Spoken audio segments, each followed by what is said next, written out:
Dear Kuya Will, hindi ko po alam kung bakit ako nagsusulat ngayon.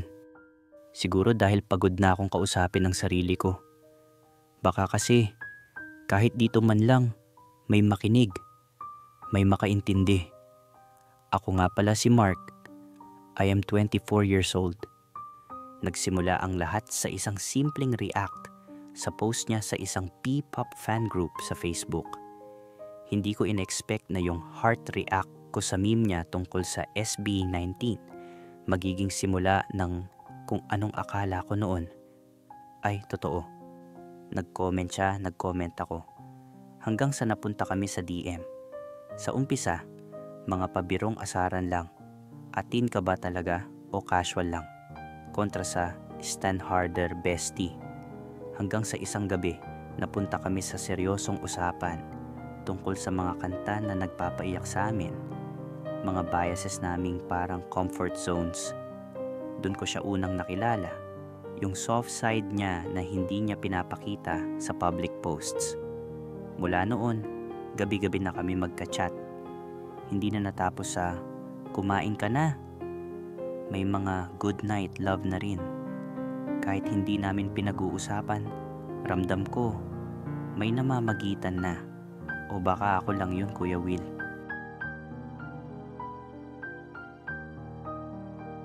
Hindi ko namalayan kung paano naging parte na ng gabi ko si Kyle. Oo nga pala, Kuya Will.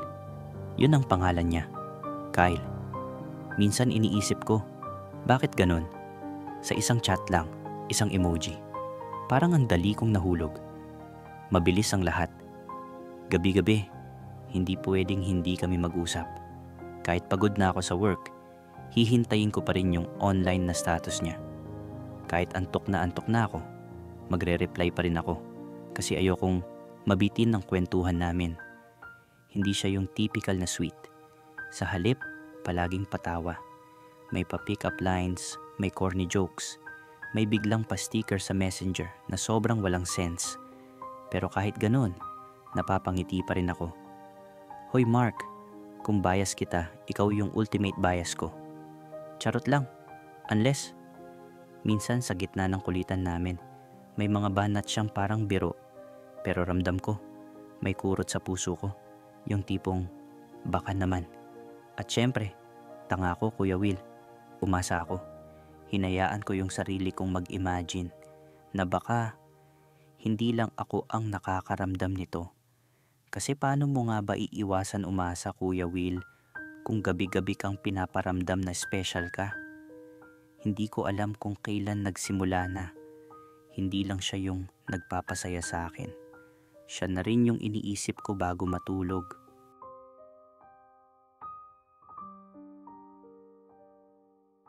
Ito na yata yung pinakakilig at pinaka-memorable na parte ng kwento ko. Kasi yung unang tawag namin, parang hindi ko na makakalimutan. Dahil sa mga simpleng chat at calls na para bang magkakasama kami, nagkaroon kami ng lakas ng loob na magka-video call.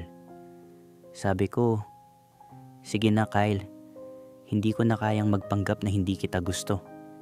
Alam mo yung feeling na parang may malaking bola sa tiyan mo.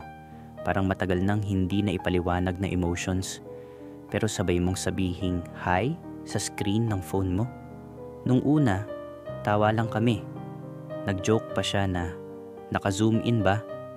Gusto ko makita kung cute ka talaga. Tapos, kami na lang dalawa sa harap ng screen. Medyo awkward pa, pero kilig na kilig ako. I felt seen. Hindi ako yung awkward na taong magka-chat lang. Nandyan siya sa kabilang screen, humihinga, may personality. Tinutokso niya pa ako. Hindi ka ba kabado? Kasi ako, medyo nahihirapan na to. Pero habang tumatagal, parang hindi ko na yata kayang magtago pa ng nararamdaman ko. Kasi ang dali niyang magpasaya, ang dali niyang maging espesyal, kahit sa mga simpleng bagay lang. Ewan ko ba Kuya Will, pero sa mga pagkakataong ganun, parang gusto kong sumabog na sa kilig. Hindi ko nga alam kung saan nanggaling ang lakas ng loob ko. Pero siguro kasi, natatakot akong mawalan ng pagkakataon. Natatakot akong mawala siya. Pero bigla ko na lang naisip, Ano nga ba ang ginagawa ko? Kung gusto ko siya, bakit hindi ko pa sinabi? Kung iniisip ko siya gabi-gabi, bakit hindi ko pa tinanong kung anong nararamdaman niya para sa akin? Mula nung unang tawag namin, parang may nabago. Mas naging close kami.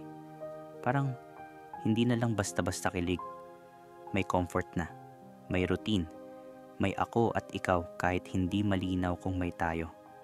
Simula nun, halos gabi-gabi na kaming nagbi-video call.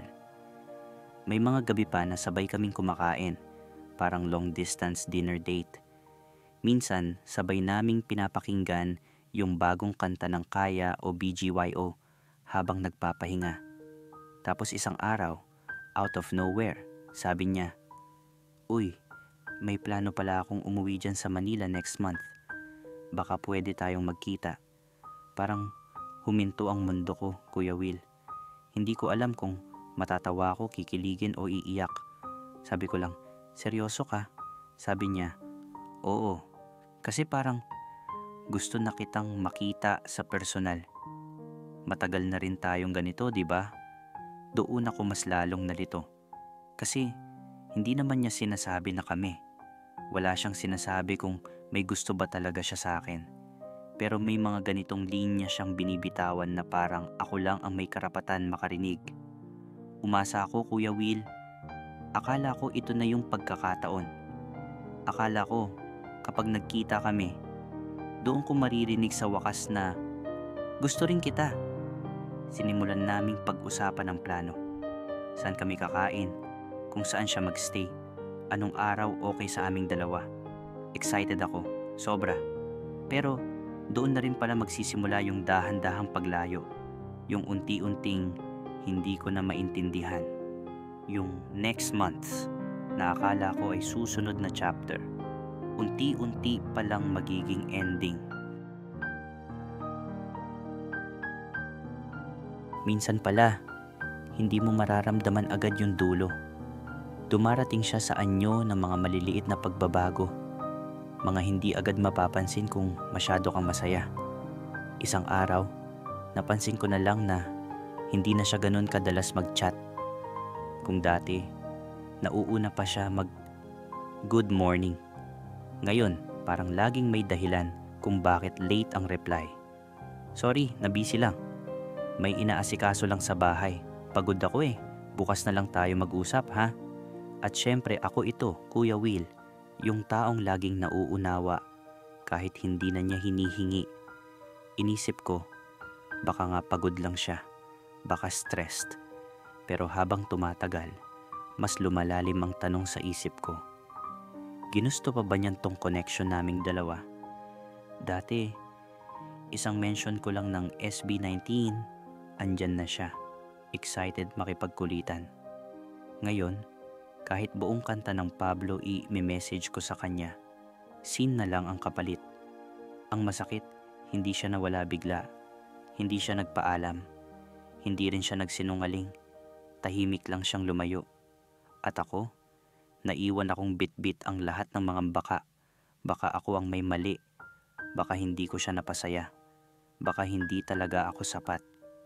Kuya Will, hindi ko alam kung mas masakit ang nag-ghost ka o yung dahan-dahang pagkamatay ng kilig na akala mo totoo. 2:00 ng madaling araw noon. Hindi ko na talaga kaya. Sobrang bigat sa dibdib. Sabi ko sa sarili ko, kailangan ko na siyang tanungin. Kaya tinaype ko yung matagal ko nang gustong itanong. "Kyle, may problema ba? Kung may mali akong nagawa, sabihin mo." Kasi hindi ko na alam kung saan ako lulugar. Walang typing, walang reply. Pero nakita kong scene. Alam mo yung pakiramdam na para kang sinampal ng walang kamay? Na may nagkikrak sa loob mo, pero hindi mo alam kung alin. Yung nanlalamig na ang kamay mo habang hawak mo pa rin ang phone. Umaasang baka lang, may humabol na reply.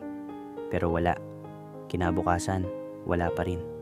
Isang buong araw, 2, 3, nagpanggap akong busy. nagpanggap akong okay. Pero sa totoo lang, hinihintay ko pa rin yung chat na sana lang ay nagsasabing, "Sorry, may pinagdadaanan ako. Pasensya na Mark." O kahit, "Goodbye." Pero wala eh. Walang closure. Walang paliwanag. Walang dahilan. Kundi scene. At isang puso na unti-unting tinutunaw ng katahimikan. Akala ko, tapos na ang sakit.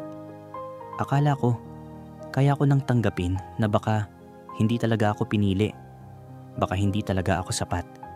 Pero minsan pala, Kuya Will, hindi ang katahimikan ang pinakamasakit, kundi yung katotohanan ng hindi sinabi, pero ipinakita. Habang nag-i-scroll ako sa TikTok, nagulat ako nang lumabas siya sa For You page ko. Si Kyle, nakangiti. May kaduet, P-pop dance challenge. Hawak ang kamay ng isang lalaking hindi ako. At sa caption, walang label pero alam naming sa isa't isa kami. With matching heart emojis. Parang sinuntok ang dibdib ko. Parang binuhusan ng malamig na tubig ang kaluluwa ko. Yung akala mong sayo siya, o kahit papano, may tayo. Pero sa dulo, background character ka lang pala sa kwento niya. Hindi ko alam kung maiiyak ako, matatawa, o masusuka sa sarili ko. Paano ba naman kasi, Kuya Will? Ako yung naghintay. Ako yung nag-adjust. Ako yung nagplano. Ako yung umasa. Pero siya, hindi man lang nagsabing ayaw na niya. Pinanood ko yung video hanggang dulo.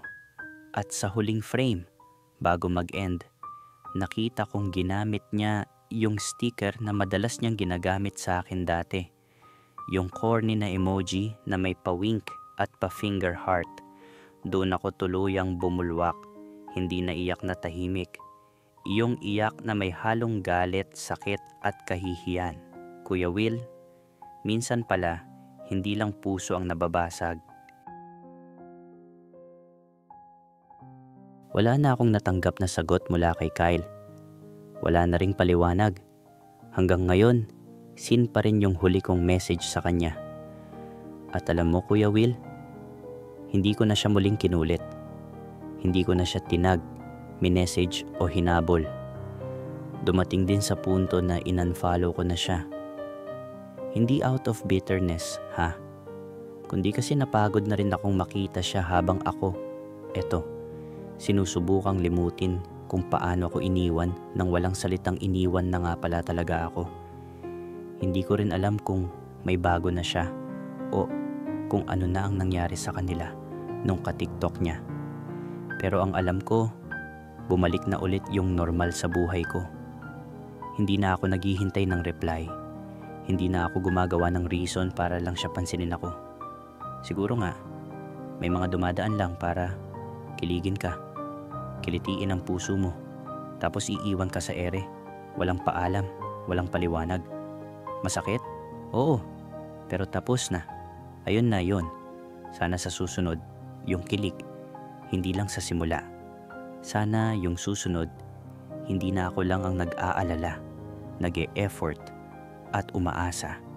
Salamat sa pakikinig, Kuya Will. At sa lahat ng nakaranas ng scene zone sa puso, kapit lang. May tamang tao ring magre-reply at hindi mawawala. Salamat Mark sa kwento mo. Hindi man ito nagkaroon ng masayang ending, pero totoo. At sa panahon ngayon, mas kailangan natin ng mga kwentong totoo. Yung hindi puro fairy tale, pero may aral, may puso. Maraming kababayan natin ang makaka-relate sa kwento mong scene zone sa puso. Kasi totoo naman, minsan hindi natin kailangan ng closure. Kailangan lang natin tanggapin na hindi lahat ng sinimulan, tinatapos. At kung ikaw na nakikinig ngayon ay dumaan na rin sa ghosting, sa scene na parang sinayang, o sa isang relasyong ikaw lang pala ang may alam na may relasyon kayo, tara kwento mo na yan. Baka ang kwento mo na ang susunod naming marinig. Hanggang sa susunod na kwento.